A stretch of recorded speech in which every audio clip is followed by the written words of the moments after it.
Okay, we went around and cut this off. We kind of kept our blade like this.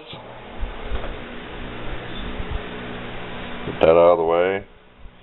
And then we're going to grind out, because we had two lines. We had a green marker line and a black marker line. If you look at a previous video, this is the start of the wood gas stove. Okay, we'll pause and we'll show you what this is going to look like when it's stuck together here. Okay, this will be your inner chamber. It's about 1.5 inch diameter to here, or spacing I mean. No time to edit. Okay, so we're going to put a piece of 2x4 down there, because 2x4s now are about 1.5 to 1 3/4, whatever, on the bottom. So it's going to be lifted off the bottom. So it'll be lifted off the bottom down in there. And then this piece will go in here like this. Okay. Now we cut this tank exactly in half, because we make a potbelly stove out of the other half. Which is the very first stove I ever posted on YouTube, was a tank almost like this. This is 9 inches. I may have said 8.5 in another video, but this is 9 inches in diameter. And don't ask what a propane tank is. Propane tank's approximately 12 inches diameter. Close enough. So we will fit this in here, then we'll decide where we want to cut this off, because we may leave like a 1/4 inch lip up. We're probably going to weld it from the back side so it looks real nice. But the way it looks, if I grind this stuff off out here to the paint, it should fit on there pretty good. So we're going to go real slow with a worn out sanding flapper disc so we don't gouge anything new. And we'll show you that when it's fit on top of there. Okay, we're going to cut quite a bit off. We took a picture. We have a piece of 2x4 down at the bottom. 1.5 inches thick, so this will be raised off the bottom 1.5 inches, which is approximate the spacing between here and here. Which will jump you with the camera. So we'll get this centered. You look at it. I've been tapping the bottom. Say it's leaning like this. I've been tapping like the bottom down in there, and it kind of brings over, then keep tapping this ring in.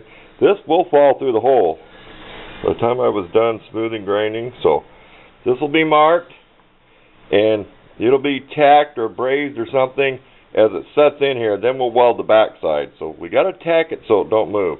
We do have a mark where the seam is and where the pieces are, so it keeps going back together the same way. Kind of hard to see down in the dark, but we don't know what kind of holes we're going to put in the bottom. There may just be holes in the side. Some of my wood gas stoves made out of tin cans did not have them in the bottom. Of course, you'll have holes out here. You'll have holes at the top. So if you've seen a wood gas stove made out of the cans, you know what we're making here. So on with the show.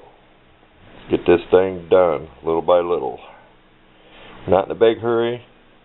Might be a few days before the project's completed, but we'll post this little by little. That way it's all ready for a winter project for someone. I'd like to see somebody make one of these. So this is a 9 inch diameter tank, was like 22, 23 inches long, so there's plenty enough to make one of these. It's just a regular barbecue tank. And I have the video showing how this was cut. So we're on our way. Thanks again for watching. Okay, we added a 1/4. We did put our marker around it, but we added a 1/4 inch and remarked it again, which I'm glad I did. I'd rather have more than have it short. It's not exact meter, it's just test fit, kind of a little too low over here, but we're getting the idea for it. And it doesn't matter how rusted this is, it's going to be burnt so many times, but this ought to last a long time. There's a little more gap like here than here, but once this is tacked, welded from the other side, this will be smooth so it's more even. But I won't take it clear down to the edge. I'm not sure. Don't quote me. I may want to take it all the way down there, but we're just not sure yet. But it's good enough for this part of the series of building this wood gas stove. Next one will probably just be showing the holes. And we're not going to weld it completely in here till we test burn this to see if it's any good. So, if it's a flop, it's a flop. I'll still have this to make something out of. I'll still have this. So, it's all an experiment. Trial and error. Thanks for watching.